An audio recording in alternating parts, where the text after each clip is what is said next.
யாரோடெல்லாம் உட்கார்ந்து ஜெபிக்கிறாங்க?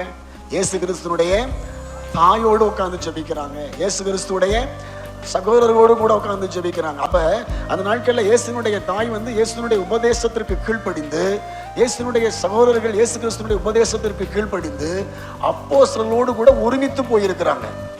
மரியாள் இயேசு கிறிஸ்துனுடைய சுவிசேஷத்திற்கும் இயேசு கிறிஸ்துனுடைய உபதேசத்திற்கும் கீழ்ப்படிந்து அப்போஸ்தலர்களுக்கு ஒத்து போனதுனால தான் அவங்களோட சேர்ந்து உட்கார்ந்து என்ன பண்ணியிருக்கிறாங்க?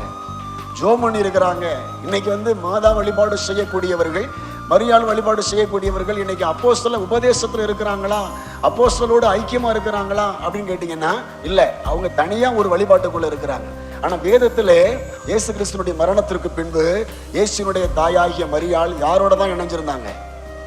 அப்போஸ்தலரோடு தான் இணைந்திருந்தார்கள். அப்போஸ்தலரோடு தான் சேர்ந்து ஜெபித்தார்கள்.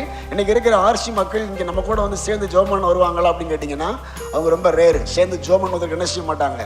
வரமாட்டாங்க. அப்படி இந்த காரியங்களை சொல்லணும். அவங்க எங்களோட சேர்ந்து உட்காந்து ஜெபம் பண்ணி இருக்கிறாங்க, எங்களோட சேர்ந்து உட்காந்து ஜெபம் பண்ணுங்க அப்படின்ட்டு நீங்க ஆர்சி மக்கள் அப்படி சொன்னீங்கன்னா ஒருவேளை அவங்க சொல்லலாம், நாங்க உங்க சர்ச்சில் உங்களோட சேர்ந்து உட்காந்து ஜெபம் பண்றோம், நீங்க எங்க சர்ச்சில் எங்களோட சேர்ந்து உட்காந்து ஜெபம் பண்ணுங்க அப்படின்னு ஒருவேளை உங்களை சொன்னாங்க அப்படின்னா நாம அவங்களுக்கு சொல்லணும், நாங்க ஜெபம் பண்றோம், ஆனா உங்க சர்ச்சில் உள்ள சிலையை முதல்ல என்ன செஞ்சிருங்க? எடுத்துருங்க அப்படின்னு சொல்லுங்க. நீங்க நாங்க வேற ஒண்ணும் இல்லை, எங்களுக்கு ஒன்னே ஒண்ணு, உங்க சர்ச்சில் என்ன இருக்கக்கூடாது? சிலையை மட்டும் எடுங்க.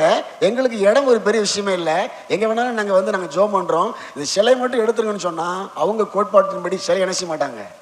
எடுக்க மாட்டாங்க. அதனாலதான் நம்ம அந்த காரியங்களை உங்களுக்கு சொல்லி கொடுத்து, சிலை வழிபாடு தவறு, அப்போஸ்தலருடைய உபதேசத்திற்கு வாங்க, சேர்ந்து உட்காந்து நம்ம எல்லாரும் ஜெபம் பண்ணுவோம் அப்படின்னு சொல்லி நம்ம ஜெபிக்கணும்.